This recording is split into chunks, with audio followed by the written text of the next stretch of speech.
वही सती हिमवान के घर पर पार्वती बन करके प्रकट भई, तपस्या की, भगवान शंकर को पति के रूप में चाहा और प्रतिज्ञा ली, या तो मैं विवाह करूंगी तो भूत भावन महादेव से करूंगी, अथवा मैं बिना विवाह के ही रहूंगी। खूब समझाया लोगों ने, नहीं मानी पार्वती मां। अंत तो गत्वा भगवान ब्रह्मा जी भगवान श्री राघव जी के कहने पर बोले बाबा विवाह को तैयार भय, बड़ी मुश्किल से। बोले क्यों? बोले एक बार लफड़ा में पड़ गए अमरी पर, देवता आए महाराज, तारकासुर नाम का राक्षस हो गया है। शंकर जी बोले तो हम क्या करें? बोले महाराज उसको वरदान है कि वो मरेगा तो आपके ही पुत्र से मरेगा। अब आपका तो विवाह नहीं हो रहा है अभी, अब पुत्र कहाँ से होगा? महाराज देवताओं की रक्षा करो, विवाह करो। शंकर जी बोले देखो भाई एक बार लफड़ा में पड़ गए थे, अब नहीं पड़ना है। नहीं महाराज मान जाओ। मान गए महाराज। शंकर जी बोले फिर लड़की? बोले उसकी चिंता ना करो, हम लोगों ने देख ली, आप तो हाँ बोलो, लड़की तैयार है। कौन? पार्वती जी। शंकर जी बोले हम तुम लोगों के चक्कर में नहीं पड़ेंगे, पिछली बार गलती की थी, हमने नहीं देखी थी तो गड़बड़ हो गया था, भगवान राम जी का ही उन्होंने निरादर कर दिया था, इस बार हम खुद परीक्षा ली। सती ने राम जी की परीक्षा ली थी, इसलिए शंकर जी ने पार्वती जी की परीक्षा ली। भगवान शंकर ने हाँ कहा, देखता सुबह बारात का समय आ गया, बारात की तैयारी होने लगी, भोले बाबा के विवाह की तैयारी होने लगी। सब देवता श्रृंगार कर रहे, सज रहे धज रहे, सब श्रृंगार कर रहे हैं, पर जिसको दूल्हा बनना है उसके तरफ किसी की नजर नहीं है। श्रृंगार कौन कर रहा? जमराज अपने भैंसा का स्नान करवा है। जमराज का वाहन है भैंसा, भैंसा है करिया, और जमराज लगे सरफ एक्सल से रगड़ भी। जमराज को भैंसा बोलो महाराज आज हमें इतनों का रगड़ो जा रहा। जमराज बोले चुप हो जाओ, बारात में जाना है। किसकी? शंकर जी की। भैंसा बोलो सरकार हम तो करिया के करिया ही रहेंगे, चाहे जितना साबुन लगाओ। उधर इंद्र अपने हाथी का श्रृंगार कर रहे हैं, भगवान विष्णु गरुड़ का श्रृंगार, लेकिन जिसको दूल्हा बनना है उसकी तरफ किसी की नजर नहीं है। शाम हो गई, बारात जाने वाली है, सोई शंकर जी के गण आए, महाराज शादी है आज आपकी। शंकर जी बोले चलो। गण बोले महाराज जिस हिसाब से अभी आप बैठे हो कोई अपनी बिटिया देगा, कम से कम दूल्हा तो बनो, श्रृंगार तो करो। शंकर जी बोले क्या दूल्हा बनना है? अरे बैठो आप, हम लोग हैं, जैसा है वैसा तो कर ही ले। अब शंकर जी के गण शंकर जी का श्रृंगार करने लगे।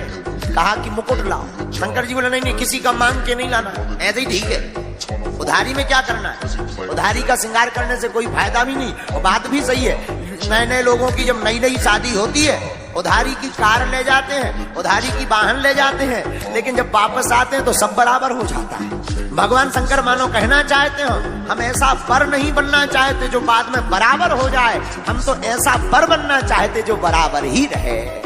तो काएगा मुकुट, काएगा जटाओं का मुकुट, जटाओं का मुकुट बनाया। अब नंदी बोले और तो सब ठीक है, मुकुट तो बढ़िया हो गया, अब जरा मोर और चाहिए, दूल्हे का सेहरा होना चाहिए। सेहरा? कहा सेहरा कैसा होता है? बोले लंबा लंबा लटकता रहता है सामने। नंदी बोले अब क्या लटकाएं? बोले रुको रुको एक उपाय। नंदी भागे भागे गए, पतरे पतरे 20-25 सांप पकड़ लिया है।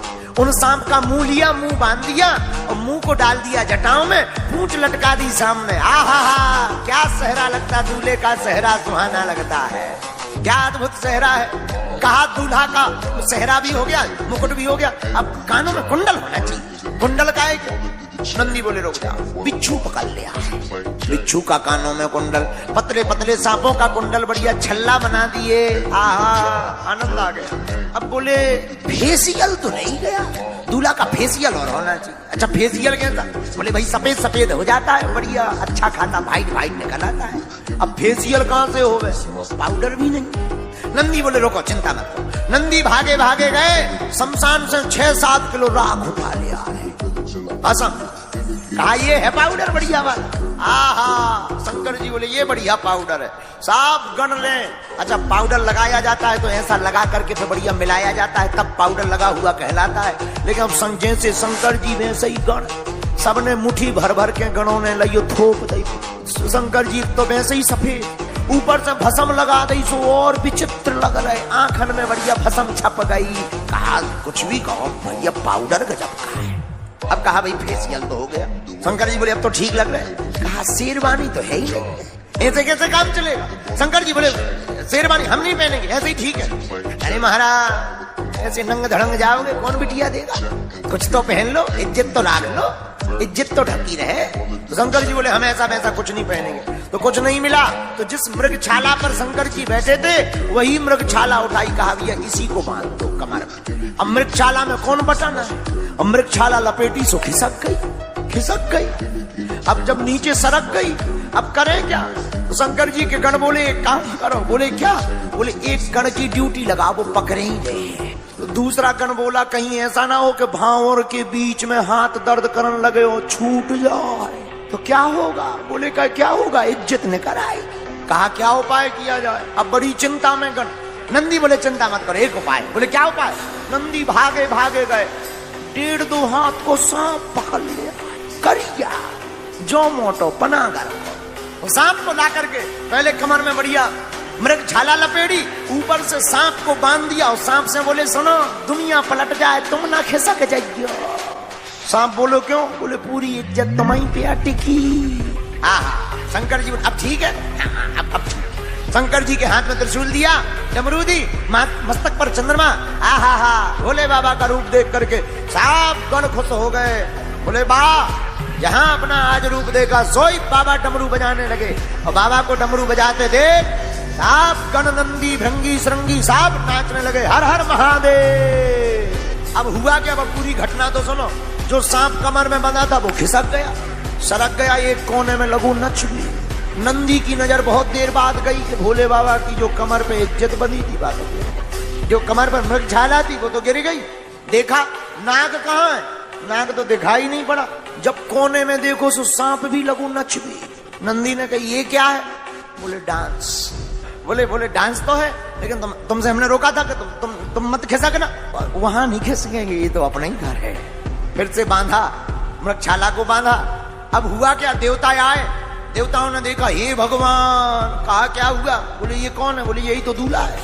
तो देवता की जितनी पत्नियां देवताओं की थी वो सब बोली राम राम राम राम। बताओ इनके लिए भी कोई लड़की है? इन्हें भी कोई लड़की देगा? देवताओं ने जहां गौर से शंकर जी का रूप देखा सोई देवता बोले भैया इनके साथ में जाओगे तो पानी तक नहीं मिलने। बोले करें क्या? देवता बोले अपन आगे चलो, एक स्पेशल मीटिंग भाई ब्रह्मा जी की, विष्णु भगवान की, इंद्र की। बोले एक काम करो आगे पहुंच जाओ, इन्हें पीछे आने और पहले जाके रसगुल्ला खाओ और आनंद लो, बाद में फिर जो होना होगा तो देखा जाएगा। शंकर जी से कहा रथ मंगवाएं, विमान मंगवाएं। शंकर जी बोले नहीं, हम जिस वाहन पर जाते थे उसी पर चलेंगे, नंदी पे ही दूल्हा बन गए। लेकिन आज और हद कर दी, रोज बैठते थे सीधे, आज नंदी पे बैठे उल्टे। किसी ने कहा कि आज शादी है, सीधे तो बैठो कम से कम। शंकर जी बोले तुम्हें शादी में चलना कि नहीं? कहा जो और आफत है महाराज, जैसे बैठना हो तो बैठो, तुम्हारी जय हो। शंकर जी बोले बारात कहाँ गई? नंदी बोली जिस हिसाब से भेष बनाए को टिक सका। तो शंकर जी बोले क्या हुआ? देवता नहीं है तो क्या हुआ? अपनी वाली बारात बुलाओ। और नंदी ने कहा ठीक ध्यान करवाया। सोई नंदी ने आवाज लगाई, भूत हो, पिशाच हो, प्रेत हो, जिंद हो, डाकनी हो, सांकनी हो, चुड़ैल हो, बैरबासन हो, यहाँ हो आ जाओ। शंकर जी दूल्हा बन के चल रहे, बारात में शामिल हो जाओ। सोई जितने भूत हते शमशानन के, भारत के भूत गए पूरी दुनिया के भूत सब भूत शंकर जी की बारात में जुड़े। अब बारात पहुंच भी गई तो पहले पहुंचे देवता। देवताओं को देखकर गांव के लोग, हिमांचल के घर के लोग और गांव के लोग बड़े खुश हुए। बारात बड़ी अच्छी आई, बड़ी सुंदर बारात है। भगवान विष्णु को देखकर बोले आहा लगता है दूल्हा यही है। नारद जी बोले जी दूल्हा लो जी तो बारात ही है। गांव वाले सोचने लगे बताओ जब बारात इतनी सुंदर, दूल्हा कितना सुंदर नहीं होगा। नारद जी नीचे बीड़ा बजाऊ है, बोले आऊं जाऊ भाई साहब देख लियो, थोड़ी देर में आने वाले हैं, अभी लैंडिंग करेंगे भाई साहब। बारात का स्वागत हुआ, देवताओं का स्वागत हुआ। लेकिन जैसे ही शंकर जी की फौज उतरी गांव में, सो जो पानी लेके, शरबत लेके, फूल माला लेके खड़े थे वो भूतन का देखो दो दई दौड़ घरन में घुस गए। दरवाजे की किवाड़ लगा ले, खिड़कियां बंद कर दी। घर वाले बोले क्या होगा? अरे बोले बारात आई, जमराज की फौज आई। नारद जी ने घर घर जाके समझाया ये शंकर जी के भूत हैं, ये शंकर जी के गण हैं, ये चिपकते नहीं हैं, ये चिपकने वालों को बचाते हैं। अद्भुत बारात है। उस बारात को देखकर सब आनंद ले रहे हैं, खूब गीत गा रहे हैं। अब भोले बाबा का द्वार पूजन हुआ। द्वार पूजन में लड़की की माँ आरती करने आती है। आहा हा, आरती करने पार्वती जी की माता जी आई। सो जो अगल बगल गण थे उन्होंने शंकर जी के कान में कहा, सासू माँ आई, सासू माँ। लेकिन शंकर जी को भोले ऐसे ही नहीं कहते। सोई शंकर जी बोले, देखो भाई हमारा तो पेट भरा है, तुम लोग मिलकर खा लो। उनके जान कोई खाने की चीज है। जब किसी ने बताया ये खाने की चीज नहीं, ये लड़की की माँ है, सासू माँ किसी लिए आई है आरती करने, तो हमारा क्या लेना देना। महाराज तुम्हारी तो आरती होनी है, तो क्या करें, अब कम से कम सीधे बैठ जाओ। शंकर जी बोले, देखो हम सीधे नहीं बैठेंगे, इसके पीछे एक कारण है। क्या कारण है? नंदी पर उल्टे क्यों बैठे? शंकर जी को लगा हमारी बारात में भगवान विष्णु भी जा रहे हैं, और भगवान को पीठ दिखा करके अगर हम बर बन करके जाएंगे तो ये पाप लगेगा। मुख हमेशा भगवान की तरफ ही होना चाहिए। तो शंकर जी बोले, सुनो हम तो सीधे नहीं बैठेंगे। बोले करो क्या? बोले एक काम करो, नंदी है उल्टो कर दो। नंदी को उल्टा कर दिया। आहा, आरती करने पार्वती की माया आई, चौंक गई, थाली फेंक करके भागी। देवता बोले, लो हो गो ब्याह। बोले क्यों? बोले जब लड़की की माँ ही नाराज हो, शादी काय में होती है। नारद जी ने मनाया, मंगल में विवाह हुआ। मंगल में विवाह, पानी ग्रहण संस्कार हुआ। आहा हा, भोले बाबा की बारात तो बड़ी अद्भुत है। भोले बाबा का विवाह भी बड़ा अद्भुत है, क्योंकि इनका नाम महादेव है। सब जय जयकार हुआ, विदा हुई, और बड़े आनंद के साथ भूत भावन महादेव पार्वती माता के साथ में कैलाश पर्वत पर निवास करते हैं।